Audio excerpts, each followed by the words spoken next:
1902, 3 novice nuns at St. Agatha's Convent in the Missouri Ozarks began sleepwalking, drawn each night to the same corner of the vegetable garden.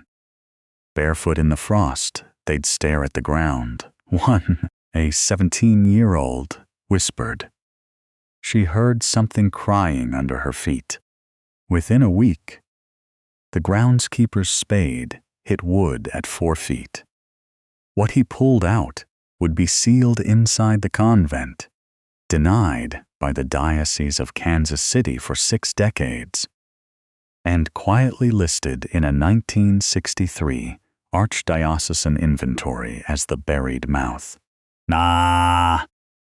This is what was actually found in that garden, who put it there, and why the story vanished from every parish record in southern Missouri until a retired archivist named Dolores Kemp published her findings in 1998. Before we dive in, press subscribe and let us know where in the world you are watching from. St. Agatha's was founded in 1871 by a small order of Benedictine sisters who traveled from Conception Abbey in northern Missouri down through the Ozarks looking for isolation. They found it on a ridge above the current river in what is now Shannon County on a piece of land donated by a lead prospector named Elias Whitmore. Whitmore's motives were not documented at the time. He was a widower. He had no children. And according to the county assessor's ledger for 1869, he owned more than 800 acres of ridge top and hollow that he had been unable to sell. He gave 40 of those acres to the sisters in exchange for 2 things. The first was a promise that the sisters would pray for the soul of his late wife, Cordelia. The second was a written agreement, filed at the Shannon County Courthouse, that the northeast corner of the property, roughly 1 acre in size, would never be cultivated, disturbed, or built upon. The sisters agreed. They put up a stone chapel, a 2-story dormitory, and a bakery. They planted vegetables on the flat land near the dormitory. They left the northeast corner alone, as promised. For 31 years, they left it alone. The sisters who arrived in 1871 were led by a woman named Mother Emerentia. She kept a journal. That journal survives in the archives of Conception Abbey, and it is the only first-hand account of the convent's first decade. In it, she describes a visit from Elias Whitmore in the spring of 1872, less than a year after the sisters moved in. He arrived on horseback, unannounced, and asked to speak with her privately. What he told her is recorded in her journal, in a passage that Dolores Kemp would later translate from the original Latin. Whitmore said that he had lied to the sisters about the reason for the restriction on the northeast corner. There was no burial there, as he had implied. There was something else, something he had put in the ground himself in the winter of 1863. And he wanted Mother Emerentia to know that if the sisters ever violated the agreement, the entire order would suffer for it. He would not say what was in the ground.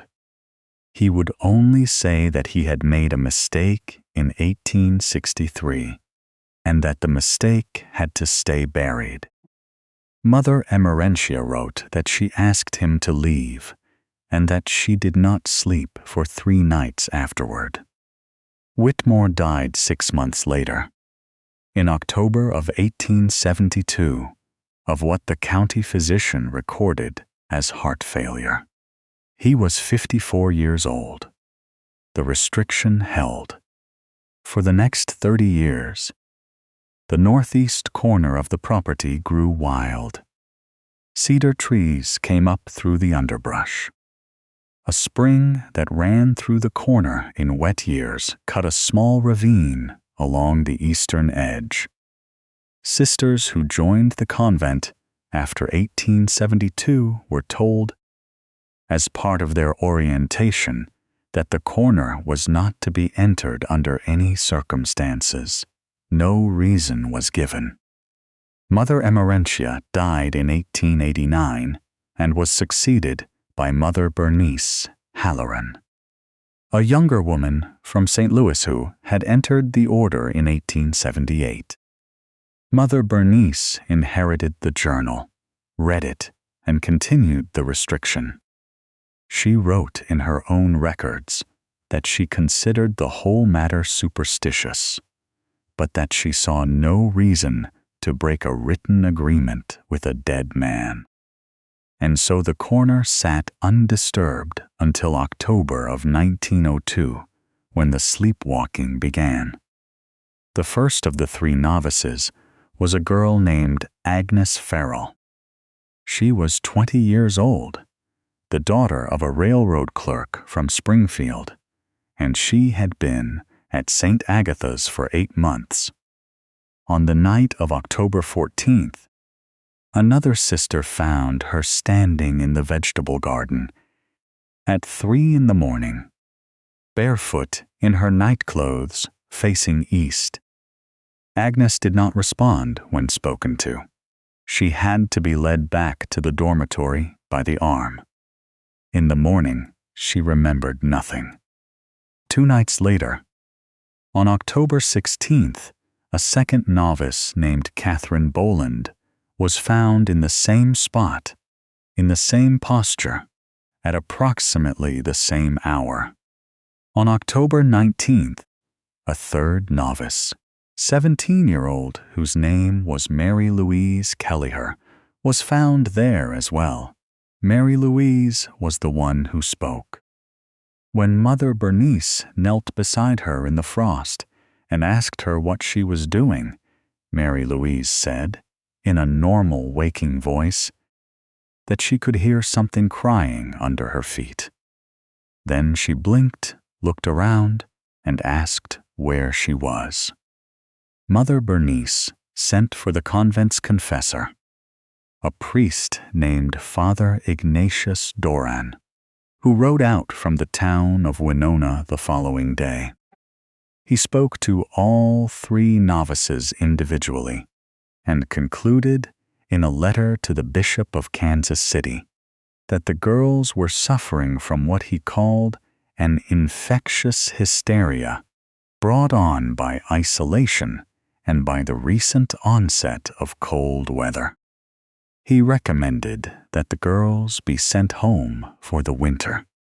He also recommended, as an afterthought at the bottom of his letter, that the ground where the girls had been standing be inspected.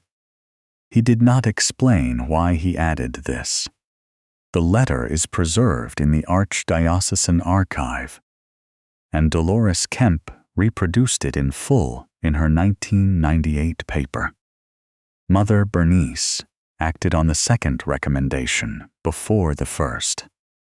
On October 23rd, she asked the convent's groundskeeper, a man named Thomas Peel, to dig a test pit at the spot where the 3 novices had been found.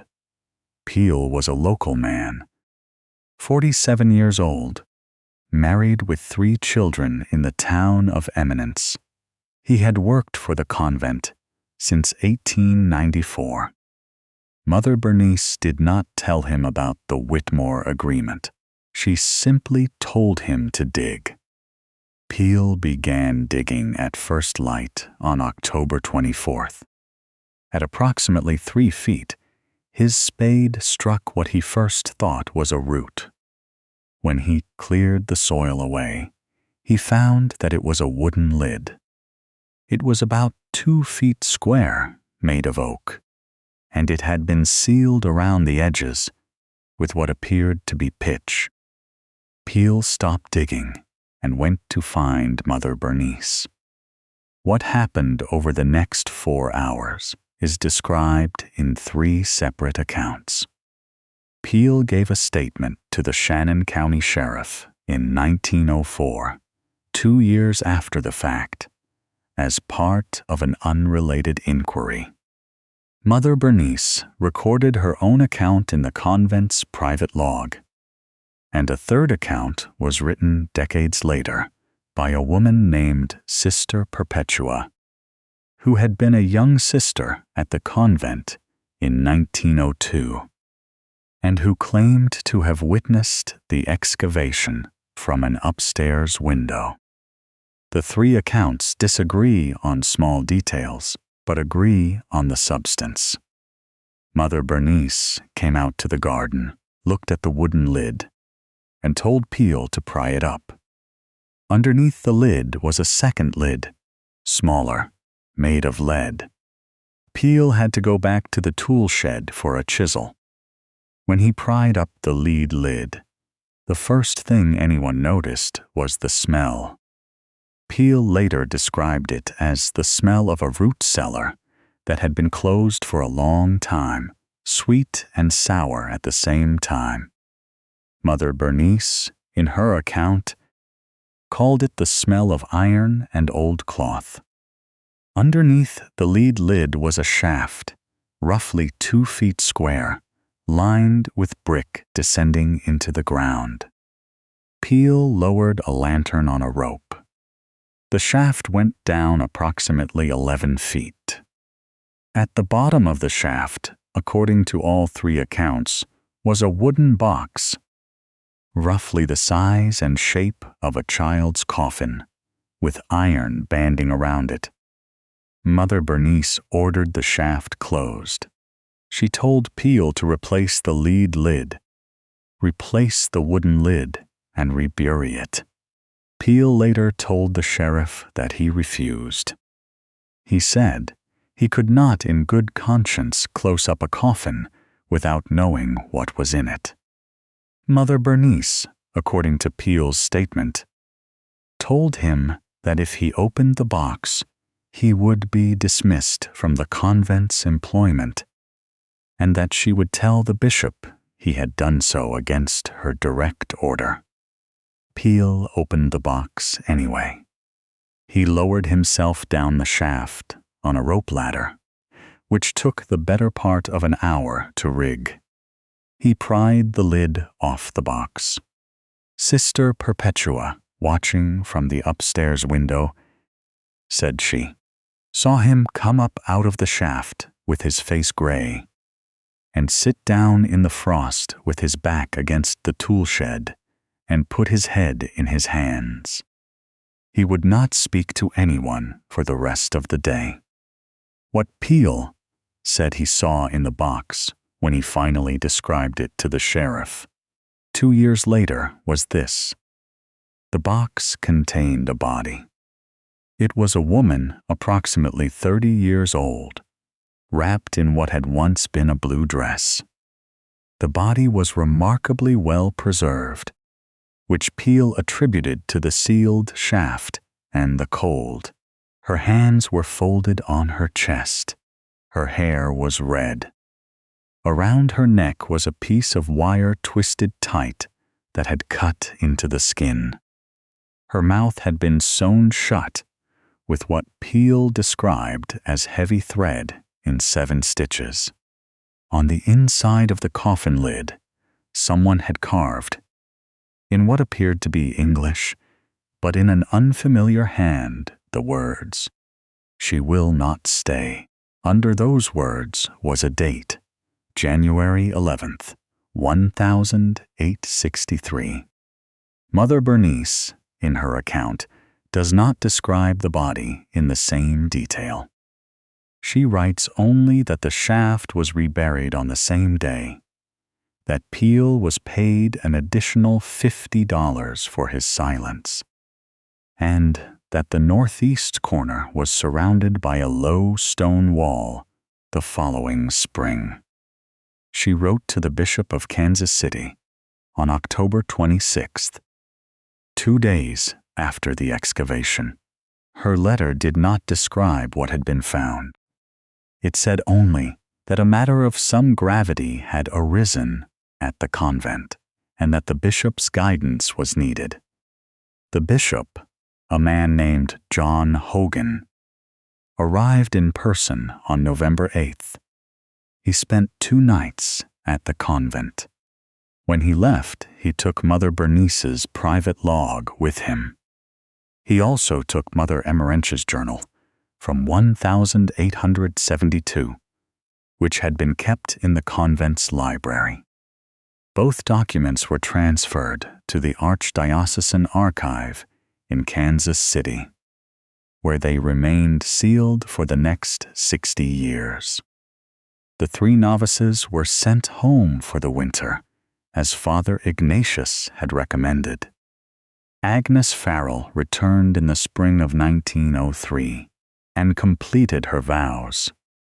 Catherine Boland did not return. She married a man from Springfield in 1904 and lived to the age of 81. Mary Louise Kelleher, the 17-year-old, also did not return. She entered a Carmelite convent in Baltimore in 1904 and died there in 1919 of influenza. None of the 3 ever spoke publicly about what had happened at St. Agatha's, as far as any surviving record shows. Thomas Peel continued to work for the convent until 1908, when he moved his family to St. Louis. He died in 1927. The 1904 sheriff's statement was the only time he described the contents of the box on the record. St. Agatha's itself continued to operate until 1961, when declining membership forced its closure.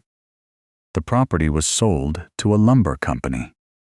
The lumber company, in the course of surveying the land, discovered the stone wall in the northeast corner and asked the Diocese of Kansas City what was inside it. The diocese sent a representative, a Monsignor named Francis Cottrell, who arrived at the property in the spring of 1963. He found the stone wall intact.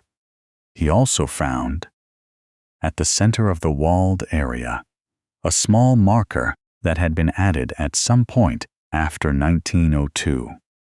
A flat stone with a single word chiseled into it.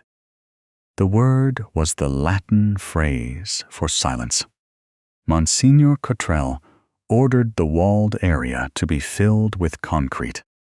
Approximately 18 cubic yards of concrete were poured over the northeast corner in April of 1963. The lumber company was told in writing that the area was a consecrated burial site and could not be disturbed. The concrete slab is still there. It is now on private hunting land, and it can be seen, according to hikers who have photographed it, as a rectangular gray shape about the size of a small room, cracked in several places with cedar trees growing up through the cracks.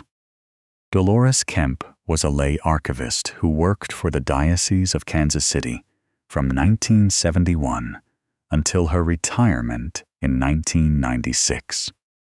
In 1995, in the course of an inventory project, she came across a sealed box in the diocesan archive, labeled with the file number relating to St. Agatha's. She obtained permission to open the box. Inside, she found Mother Emerentia's journal, Mother Bernice's private log, the letters from Father Ignatius and Bishop Hogan, the 1904 sheriff's statement from Thomas Peel, and a 5th document she had not expected. It was a letter from Elias Whitmore, dated December of 1863, addressed to his brother in Kentucky. The letter had been found among Whitmore's papers after his death in 1872 and had been forwarded to the convent by his executor. Mother Emerentia had kept it. Bishop Hogan had inherited it. It had sat in the archive for 92 years without being read. The letter, which Kemp reproduced in her 1998 paper, describes what Elias Whitmore did in the winter of 1863. He wrote that in November of 1862, a woman had come to his farm asking for shelter. She was traveling from Arkansas to Illinois alone, and she was pregnant. She told him her name was Ruth. Whitmore, who was recently widowed, took her in. Over the following weeks, according to the letter, Ruth's presence in the house became, in Whitmore's word, unbearable. He did not explain what he meant by this. He wrote that Ruth spoke to people who were not there. He wrote that the animals in his barn refused to eat while she was in the house. He wrote that his late wife Cordelia's voice, which he had not heard since her death 2 years earlier, began speaking to him at night, telling him to send Ruth away. He did not send her away.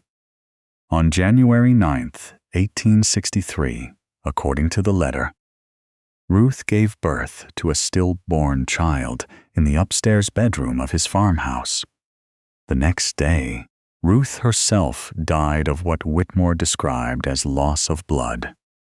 On January 11th, Whitmore buried them both together in a lead-lined shaft he had prepared on his property. He did not explain why he had prepared the shaft in advance.